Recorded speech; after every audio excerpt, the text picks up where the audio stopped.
Hey guys, today we are talking about Substance. Substance is a powerful synth tool made by Output. It works within the contact interface made by Native Instruments, and I believe it works with the free player that you can get from Native Instruments as well as the Pro version, of course. And this is the Pro version that I'll be working with today. And I just wanted to give you an overview of some of the more detailed controls that you have with the instrument. Now, Output comes with a ton of awesome presets. You'll hear them all over the radio, all over sync music, all over cinematic stuff too. I use it on lots and lots of projects. If I click on this here, it'll bring me to the presets that come with it, and then some of these are add-ons that I've gotten over time. And it also has this very helpful search tool. So if you're trying to find something, if you want to glide, legato, monophonic, you can kind of search through and find more quickly what you're looking for.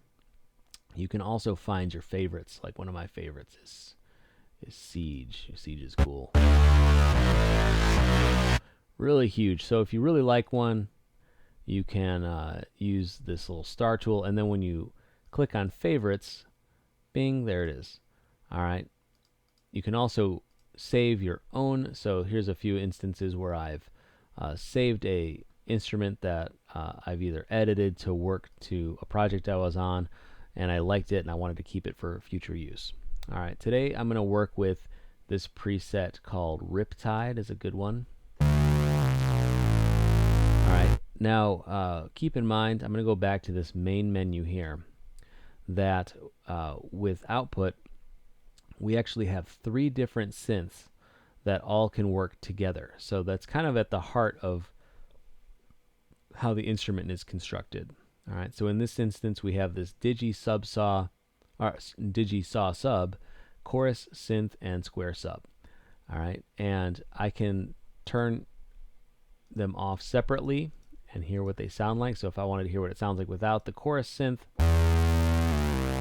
or without the digi, or without the sub. So you can kind of really customize and hear what you're looking for. Now if you're like, you know what, I'm really not down with this chorus synth. I like these ones, but I want to change this one. I can actually click on here and look through all of the different options that they have available to you. So let's say I wanted to use something more organic hybrid. Let's see what that sounds like. All right, that's interesting. Let's try synth complex.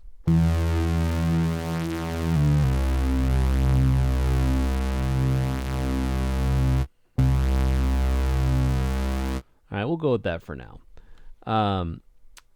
Another important part of the Substance interface are these macro sliders. All right, so what the main thing to understand about the macros is that they are controlling any number of different parameters, and it's going to change from preset to preset or when you're customizing your own sound. So it's hard to say it does one thing or another. The main thing to remember is that each one can control up to 6 different parameters, and we'll look later in the video on how to do that. All right. So for example, it has this attack setting, which is going to slow down. If I turn that up, it's going to slow down the attack. So now it's going to kind of have a fade in effect versus a right on the beat. All right. Here's a glide effect. So if I jump from one note to the next, here it kind of slowly slides in versus jumping directly. All right. And then a sub effect. And you'll notice that you can see it's one of the parameters is controlled right here, turning up this unison bass. And then pitch effect, it's controlling some pitch and doing some kind of wah-wah sort of effect. And we'll look into how to customize that. So I really like to encourage you all, presets are awesome, but a lot of times they're not exactly what you're looking for. So instead of just settling, it's great to dig a little bit deeper and figure out a way to customize the sound to really fit what you're looking for. All right, so let's look at some of the more advanced features, and it looks intimidating at first, but as we break it down, you'll see it's not so bad. All right, so I'm going to click on this Edit tab, and you'll see each of the synths is laid out here clearly, and we have our kind of classic ADSR attack, decay, sustain, release settings. And what's helpful is like you can turn some of the layers off and just hone in on one synth at a time. So let's say I wanted to change how this one's behaving. I can do that with my attack, or I can change the sustain. If I change it to make it slow or faster, if I take my decay down, it'll start to act almost like a. This is where you can take a synth or a sub synth and layer it with your kick drum and add some extra interesting beef to it or something. And then our release is how long does the note last. So if I turn that way up, it's going to keep going forever and ever. Whereas if I slow it or I speed up the release time, it's going to be quicker with when I release the key of my piano. We have our pan settings, and then we have this stereo spread. Narrow meaning everything's focused towards the center. Stereo means it's going to be operating independently in each speaker, and then wide is going to be very focused towards the sides and not in the center at all. So narrow isn't a bad thing. It sounds like they make it sound narrow, kind of sounds like a negative connotation. Centered is a very good thing for your bass, in your kick and your snare to really punch you in the face. But in a lot of situations, you want that wide, huge sound. So it just depends on the purpose of what you're going for with your sound. But that's where you can control that. We can listen to what that sounds like.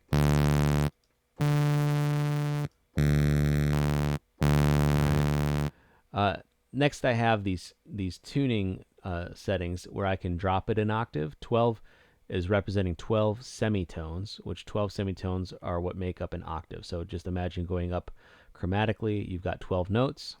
So now it's down an octave, which a lot of times it's cool to drop one of the three synths down an octave, and it'll kind of give it more dimension. Let me add in the others and see what that sounds like. All right, it's a little buzzy at that. Really, this square sub is the one that I would want to drop down the octave. Yeah, that sounds pretty cool. And now you notice because of I changed that setting, I would want to bring that up, bring my sustain up, so it's more of a mono. Yeah, that sounds kind of nasty. I like that. If I wanted to make it even nastier, I could put that in wide and then change the tuning just a tiny bit. Watch this. If I go from 12, watch this.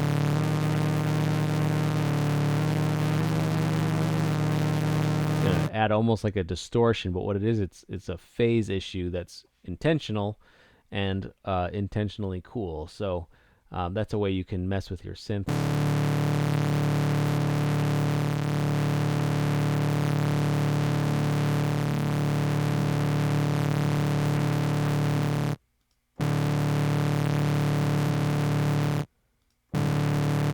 And you may have some that are more narrow and one that's wide and one that's in stereo, just so they're not interacting with each other as much. They can kind of operate independently in your mix.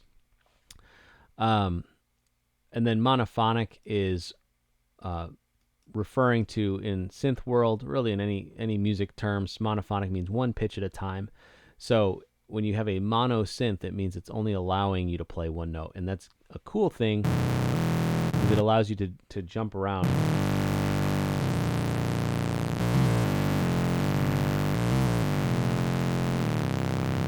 All right, and if I turn that off, it'll act more like a piano. I'll turn these off and you can hear. It allows me to play chords or whatnot. But in most cases with this type of instrument, you're going for that mono sound, and that allows you to glide and kind of have that pop EDM thing. All right, and we can click on here, and there's additional settings for our key ranges allowed, as well as our glide settings. So if you want to figure out how to get the glide exactly how you want it, that's where you would do that. All right, so that's the edit folder, edit tab. Next, we have our EQ settings. EQ, I'm not going to go into too much detail because it's pretty typical of the way an EQ is set up, but I will show you a little bit. Let's go back to this yellow one again. So I've got my frequency. I've got my Q factor, which is how focused we are boosting or cutting around that frequency, and then my boost, my gain, or my cut. All right, so if I boost that up just so you can see it, and I change my Q, it's less focused, and if I increase it, it's more focused around that frequency that I've chosen.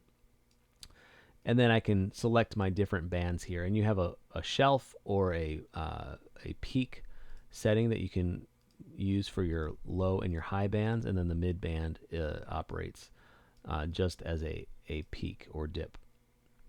All right, and all three of the EQs in the synth are the same. We also have this global EQ. Each of the folders, I keep calling them folders, they're really tabs, have a global setting which will affect the entire instrument. All right, so now let's figure out how to get that back to how it was. I'm going to take that gain down a little bit. Maybe I'll boost, while I'm here, I'll boost that. Why not make it huge? All right, next tab over, we have our filters.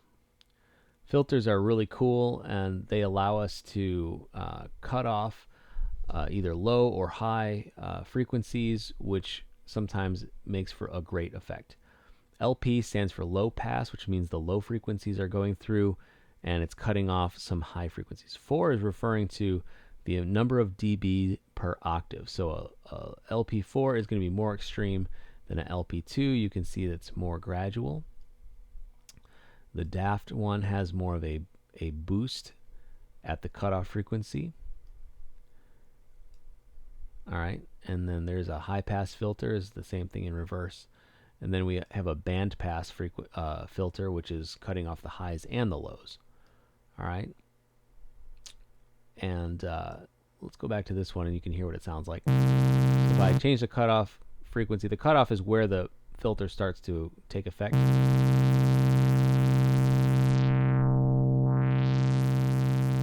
Now it's wide open.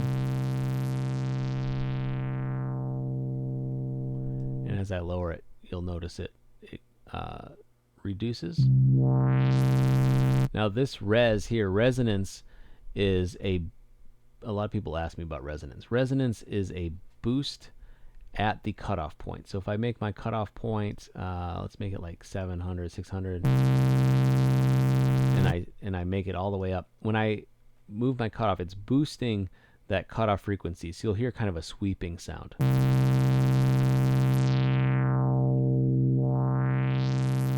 Whereas if I take that resonance out, it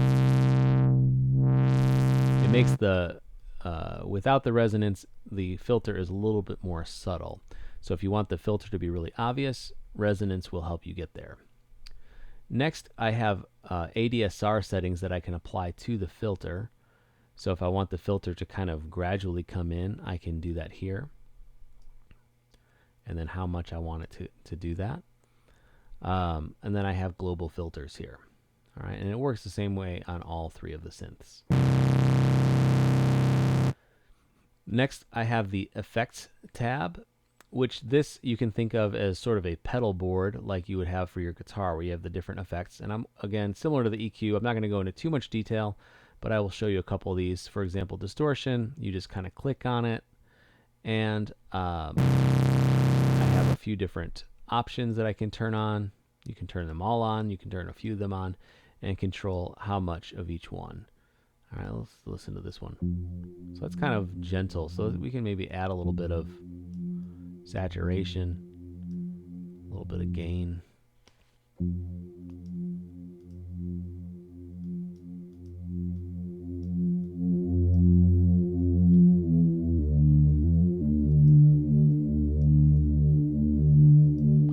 And then I also have these global effects. And this is cool because it gives you actual amp emulators.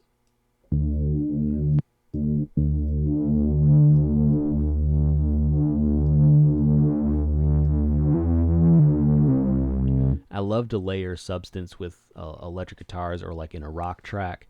It really can add some unique vibe to what you're doing. It just layers really nicely underneath an electric guitar. Very, very cool.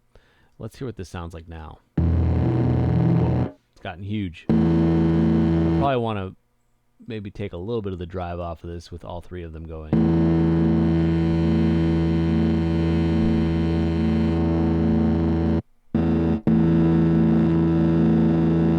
You know, obviously I could go through and really tweak this. But I'm going to turn that off for now. Let's turn that off. All right, so comp is for compression, delay, reverb. So we can add all that stuff if we wanted to. All right, so that's your effects. You've got pitch, delay, all the good stuff. This next tab is really a cool one and a little bit more complicated than the others, and I definitely want to spend a little time on this, is the rhythm. And by rhythm, it means it's adding an LFO to your synth, and LFO stands for low frequency oscillator. Low frequency oscillator. And what that is, in layman's, is basically a slow pulse that is going to go through your synth. And depending on how you program it, it can behave in a number of different ways. Right now I have it on just a basic sine wave, and then here I choose how fast I want it to go. And I'm not in my DAW right now, but I can tell it to go by half note, 16th note, 32nd, and it's going to start pulsing. But right now you'll notice it's not doing anything, right? It's because I haven't applied it to anything. So this sine wave is waiting to be assigned. And I do that by clicking up here. So if I wanted it to start pulsing the volume, I would turn up the volume on all three of these. If I wanted a little bit less extreme, I can turn these down. If I want one of them to go the opposite way, I would just reverse the phase of it, and now this one's going to be going in reverse of the other two.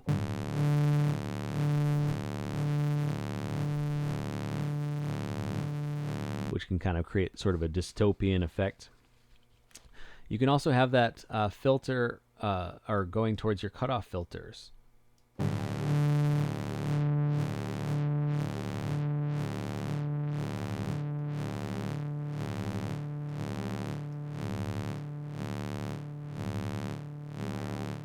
All right, and then you've got global sends as well, which are going to affect the entire instrument. If you click on here, you can see all of these different shapes of pulses and LFO that are provided by output, complex ones, simple ones. You can also kind of toggle through with these buttons here.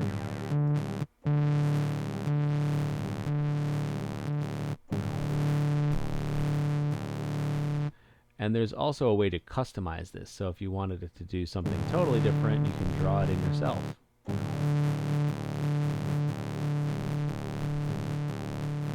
There's also this retrigger, and retrigger is a little bit tricky to explain, but basically what that means is it's going to, every time you press a note, it's going to start from the beginning of the phase. If you turn that off, it's going to pick it up where it left off, so that if you're in the middle of a beat or you're in the middle of a measure, it'll still pick up in time with the music. So if you're in the middle of a session, there's a good chance you want to turn retrigger off so that it'll stay in sync with the music.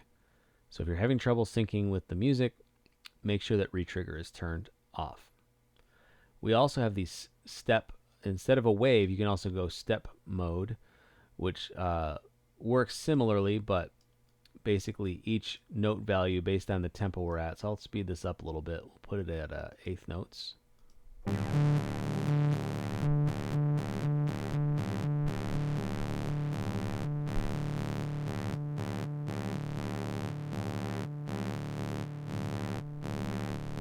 right, so you can kind of customize a pattern with the stepper much like you can do with the wave. If you were to put it in custom, the stepper kind of works like that.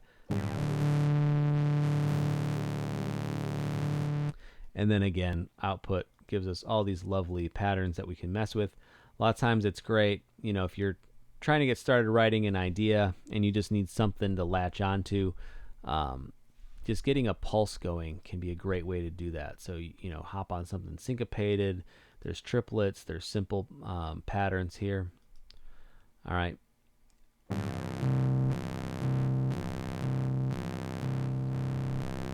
then you can kind of customize it from there. My one complaint about output stuff is some of the details, some of the controls are so detailed that it gets a little bit microscopic to look at. But overall, it's a great interface, and once you get comfortable with it, it's pretty easy to use. There's one more control I want to show you, and I probably could do an entire video on in the rhythm area, and that is this flux editor. I'm going to turn this, put this back on just a simple sine wave. And now that the flux editor is on, what the flux editor does is it will cause like an additional layer of rhythm to happen as I program it. So if I click on here, there's these maximum speed ups. Let's go quadruple, and then minimum flux will go half slowdown. And depending on, so if I raise this, it's going to speed up. If I lower it, it's going to speed down. So at the slowest, it will go to half time. At the fastest, it'll go to quadruple time. And then each of these steps is related to the rate of the rhythm that I choose here. So if I go, let's try a half note. So now it's slowing down, now it's quadruple, now it's slow again. So let me...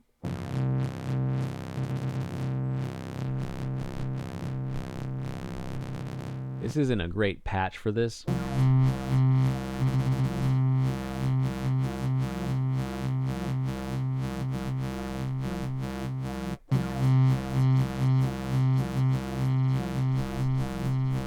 Let's try some randomizing.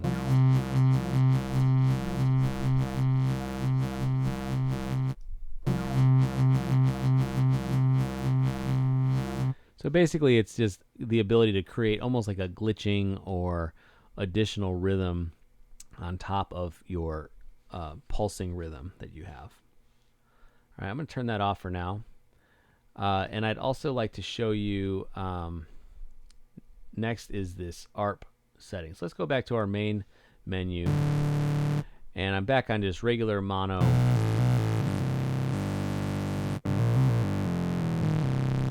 Mono bass, and here I've got my arpeggiator. If I turn the arpeggiator on, more controls, but it's not so bad. And probably a lot of you are somewhat familiar with an arpeggiator, but what it does is it creates a rhythm for you, and it's based on any number of patterns. There's a whole bunch of rhythmic patterns you can follow too. And depending on the number of notes I hold down, it will go through this pattern. So for example, pedal tone will take my root note, my lowest note, and it will cycle through all of the other notes while switching back and forth between that lowest note. Up is going to cycle through, always going up. Down is down, and then, you know, kind of obvious, but we can listen to a couple of these.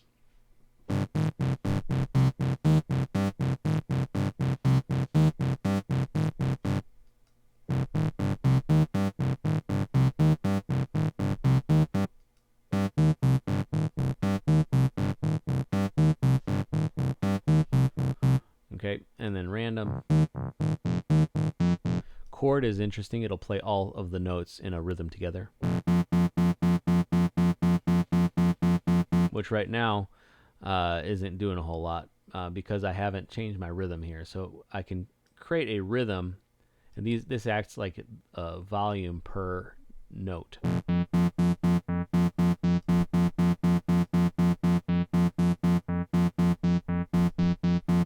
And then you also have the number of octaves it's going to cycle through. So if I increase this and I go back to one of these ones. So now it's cycling the notes I'm holding down. I've got like a C minor, or I'm sorry, it's almost like an F7 chord. And it's going to cycle through 4 octaves of these 3 notes. So it's a great way to get some interesting rhythm and notes going for your idea.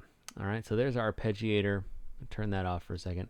There's one last area I want to show you, and then we're going to kind of circle back to our macros settings. So remember I said at the beginning of the video, each macro can control up to 6 different parameters. Well, what if you want to change one of the parameters that's in your preset, or you're creating a synth from scratch?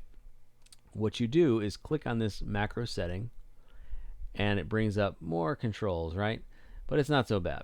First of all, you can click on this nameplate and change the name of it, which all that's doing is the name. It's not actually bringing up any settings. So you can see, you can change the name of it just so you can remember. Where was the one we were on?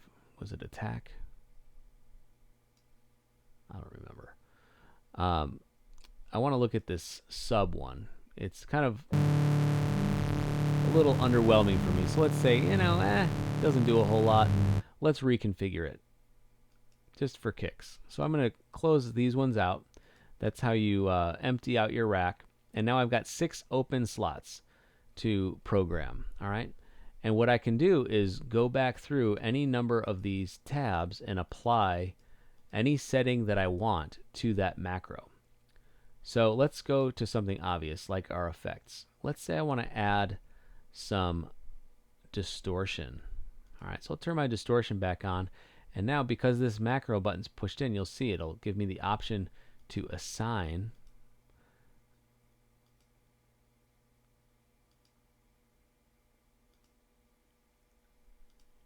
turn these on, and I can assign all of these controls to that number 2 macro. Let's say I also want to give it some rhythm. We'll turn the rhythm on, and let's say I want it to assign a cutoff filter to those 2. Or we'll do all of these. We'll just do some. Well, I guess I'm out of macros because I get six slots to choose from, right? So now if I go back to my main settings and look, I can see it's applied those settings to this controller. All right, and then I can set the maximum or minimum here. And so we'll just see if we can make this sound really cool. So here's with all the way down, turned all the way down. Then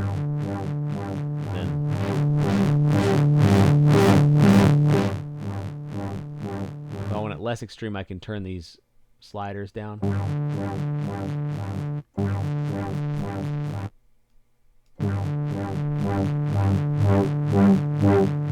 Alright, and then we can rename it. Let's rename it, let's rename this Pulse, since I made it kind of pulsy. Alright, and so that's how you configure it. It's pretty cool. And then if you wanted to configure the next one, you just click on the different macro switches there, and then once you exit there, you're good to go. One other thing I wanted to show you about the macros, or really any control, at least with my MIDI controller, I have a Novation Impulse, and this works inside Pro Tools, inside Cubase, Logic, and in standalone mode. I can right click on a control, and I can say learn CC, and then I just slide that knob, and it's going to remember that that's my filter slider, and I can actually configure each switch to have its own slider, and that way that feels a lot more natural to use a slider than to use my mouse and kind of dragging it up and down. So it's a pretty easy way to configure your MIDI controller to Substance. Very smart, very cool. So I hope that helps you understand this instrument in a lot more detail, and I really want to encourage you all to customize your own sound. So find a preset. That's great, but put your own voice into it. Make it cool. Make it different. Don't be afraid to kind of stretch yourself and take your sound in a new direction. All right, so that's all I got for this one. Here's Substance from Output. Y'all let me know if you have any questions.